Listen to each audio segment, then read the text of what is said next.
Ambulance sound ಕೇಳಿಸಿದ್ರೆ ಸಾಕು, ಎಷ್ಟೇ busy ಇದ್ರೂ ಏನೇ ಕೆಲಸ ಮಾಡ್ತಾ ಇದ್ರೂ ಕೂಡ ದಾರಿ ಮಾಡಿಕೊಡ್ತಾರೆ ಸವಾರರು. ಒಂದು ವೇಳೆ ಟ್ರಾಫಿಕ್ನಲ್ಲಿ ಆಂಬ್ಯುಲೆನ್ಸ್ ಏನಾದರೂ ಸಿಕ್ಕಾಕೊಂಡ್ರೆ ಪೊಲೀಸರಿಗೆ ಮಾಹಿತಿ ಕೊಟ್ಟು ದಾರಿ ಮಾಡಿಸಿ ಬಿಟ್ಟು ಕಳಿಸ್ತಾರೆ.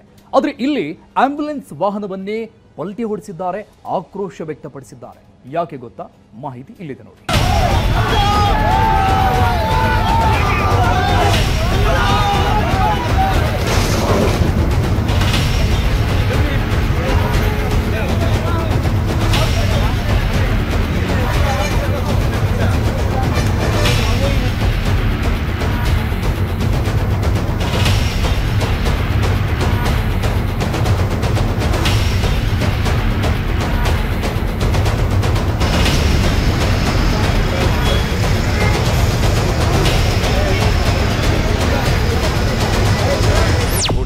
ಸಾರ್ವಜನಿಕರ ಆಕ್ರೋಶ, ಆವೇಶ, ರೋಷಾವೇಶ ಯಾವ ಹಂತದಲ್ಲಿದೆ ಅನ್ನೋದನ್ನ 20ಕ್ಕೂ ಹೆಚ್ಚು ಮಂದಿ ಸೇರಿಕೊಂಡು ಆಂಬ್ಯುಲೆನ್ಸ್ ವಾಹನವನ್ನೇ ಪಲ್ಟಿ ಹೊಡೆಸ್ತಾರೆ.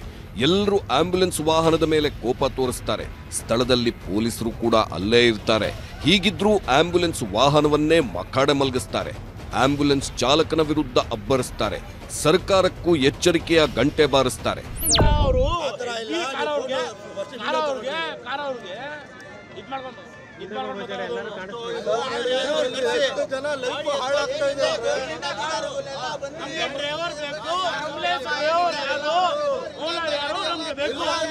ನಮ್ಮ ಗೌರ್ಮೆಂಟ್ ಆಂಬುಲೆನ್ಸ್ ನಲ್ಲಿ ಡ್ರೈವರ್ ಯಾರು, ಓನರ್ ಯಾರು, ಡ್ರೈವರ್ ಎಲ್ಲಿದೆ, ಅದು ಪ್ರೈವೇಟ್ ಆಂಬುಲೆನ್ಸ್ ಬುಕ್ ಮಾಡಿದ್ರೆ ಬರಬೇಕು. ಈ ಘಟನೆಗೆ ಎಲ್ಲ ಯಾವ್ದಾದ್ರು ಪ್ರೈವೇಟ್ ಆಂಬುಲೆನ್ಸ್ ಕಂಪನಿಗಳು ಎಲ್ಲರಿಗೂ ರಿಮೈಂಡ್ ಅಲ್ಲಿ ತಗೋಬೇಕು ಸರ್. ಈ ತರ ಘಟನೆ ಇದು ಲಾಸ್ಟ್ ಕಿರ್ಗಾ ಬೆಂಗಳೂರಲ್ಲಿ ಈ ತರ ಘಟನೆ ಆಗಬಾರ್ದು. ಆಂಬ್ಯುಲೆನ್ಸ್ ಬಂದ್ರೆ ದಾರಿ ಬಿಡಬೇಕಿದ್ದವರು, ಆಂಬ್ಯುಲೆನ್ಸ್ಗೆ ದಾರಿ ಮಾಡಬೇಕಿದ್ದವರು ಆಂಬ್ಯುಲೆನ್ಸ್ ವಾಹನವನ್ನೇ ಪಲ್ಟಿ ಹೊಡೆಸ್ತಿರೋದಕ್ಕೆ ಇಲ್ಲಿ ಅಂಥದ್ದೇನಾಯ್ತು ಅಂತ ಆಲೋಚನೆ ಮಾಡಬೇಡಿ. ಇವರ ಪ್ಲೇಸ್ನಲ್ಲಿ ನೀವಿದ್ದಿದ್ರು ಹೀಗೆ ಮಾಡ್ತಾ ಇದ್ದಿದ್ದು.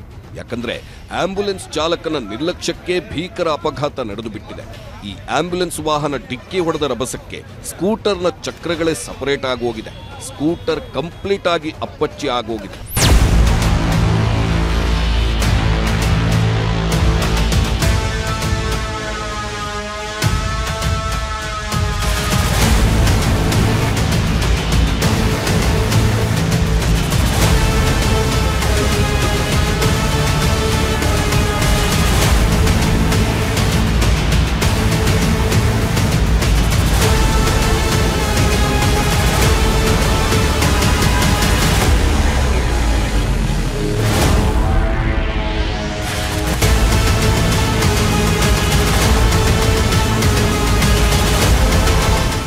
ಅಪಘಾತ ಆಗೋಯ್ತು, ಸ್ಕೂಟರ್ ಹಾಳಾಯ್ತು ಅಂದಿದ್ರೆ ಸಾರ್ವಜನಿಕರು ಸುಮ್ಮನಿರುತ್ತಿದ್ರೋ ಏನೋ.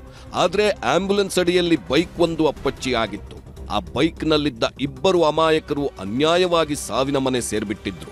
ಮಾಡದ ತಪ್ಪಿಗೆ ಆಂಬ್ಯುಲೆನ್ಸ್ಗೆ ಬಲಿಯಾಗಿ ಹೋಗಿದ್ರು. ಆಂಬ್ಯುಲೆನ್ಸ್ ಚಾಲಕನ ನಿರ್ಲಕ್ಷ್ಯ, ದಂಪತಿ ಬಲಿ. ಸಿಗ್ನಲ್ನಲ್ಲಿ ನಿಂತಿದ್ದ ಸವಾರರಿಗೆ ಗುದ್ದಿದ ಆಂಬ್ಯುಲೆನ್ಸ್ ಸೌಂಡ್ ಕೇಳ್ತಾ ಇದ್ದಂತೆ ಸವಾರರು ಅಲರ್ಟ್ ಆಗ್ತಾರೆ. ಆಂಬ್ಯುಲೆನ್ಸ್ ವಾಹನಕ್ಕೆ ದಾರಿ ಬಿಡ್ತಾರೆ. ಜೀವರಕ್ಷಕ ಅದೆಷ್ಟೋ ಜನರ ಪಾಲಿಗೆ ಸಂಜೀವಿನಿ. ಹಗಲು ರಾತ್ರಿ ಪ್ರಾಣ ಉಳಿಸೋ ಕೆಲಸ ಮಾಡ್ತಿದೆ. ಆಪದ್ಬಾಂಧವನಂತೆ ಜೀವ ಉಳಿಸಿ ಹೊಸ ಬದುಕು ಕೊಡ್ತೀವಿ ಅಂತ ಮೊದಲು ಆಂಬ್ಯುಲೆನ್ಸ್ಗೆ ದಾರಿ ಬಿಡ್ತಾರೆ. ಇದೇ ಆಂಬ್ಯುಲೆನ್ಸ್ ಬೆಂಗಳೂರಲ್ಲಿ ದಂಪತಿ ಪಾಲಿಗೆ ಯಮನಾಗಿ ಹೋಗಿದೆ. 10 ಕನಸು ಕಟ್ಕೊಂಡಿದ್ದವರ ಬಾಳಿಗೆ ಬೆಂಕಿ ಇಟ್ಟಿದೆ.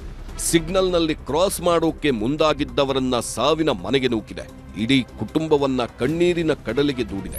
ರಾತ್ರಿ ಆಕ್ಸಿಡೆಂಟ್ ಆಯ್ತು. ನಮ್ಮ KSRTC ಬಸ್ ಸ್ಟ್ಯಾಂಡ್ ಇದೆಲ್ಲ ಶಾಂತಿನಗರ, ಅವರು ಫಸ್ಟ್ ಸಿಗ್ನಲ್ ದಾಟಿ ಸೆಕೆಂಡ್ ಸಿಗ್ನಲ್ನಲ್ಲಿ ಅವರು ಓವರ್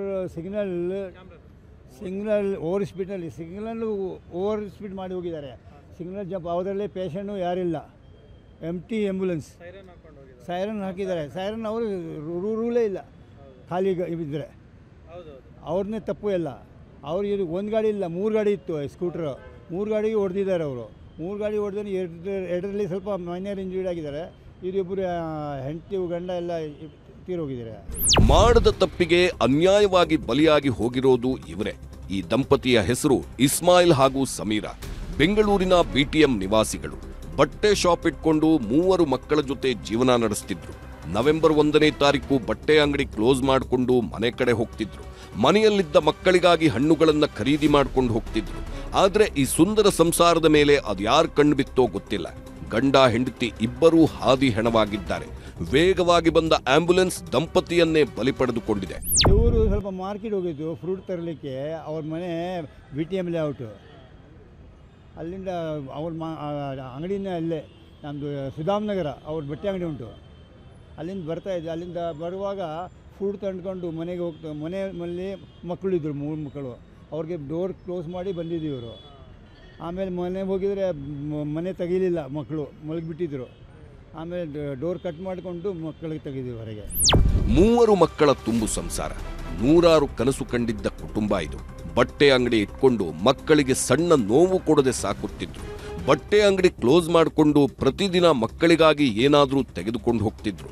ಪ್ರತಿದಿನ ಇಸ್ಮಾಯಿಲ್ ಅಂಗಡಿ ನೋಡ್ಕೊಳ್ತಿದ್ರೆ ಮನೆಯಲ್ಲಿ ಸಮೀರಾ ಇರ್ತಿದ್ರು.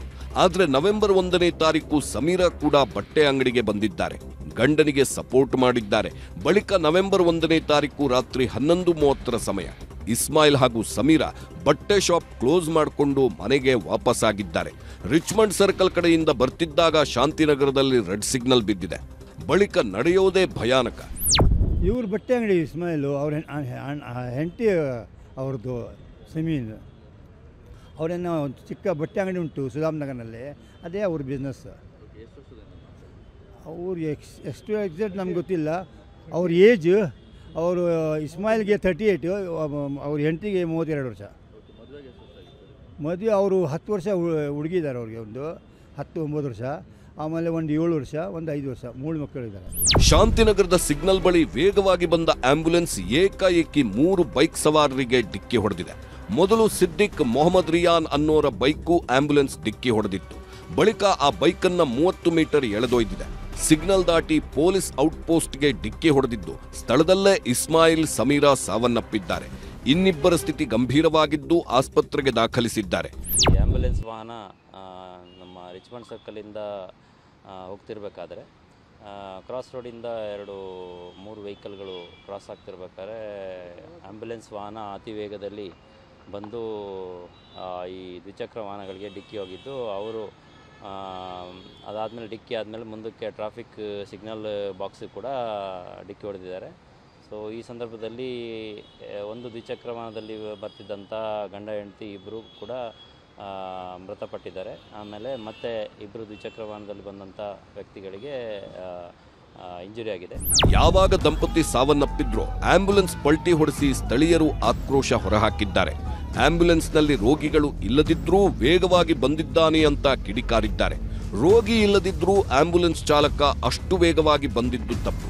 ಕುಡಿದು ವಾಹನ ಓಡಿಸಿದ್ನಾ ಅನ್ನೋ ಅನುಮಾನವೂ ಎದ್ದಿದೆ. ಸದ್ಯ ಪೊಲೀಸರು ಆಂಬ್ಯುಲೆನ್ಸ್ ಚಾಲಕನನ್ನ ವಶಕ್ಕೆ ಪಡೆದು ವಿಚಾರಣೆ ಮಾಡುತ್ತಿದ್ದಾರೆ.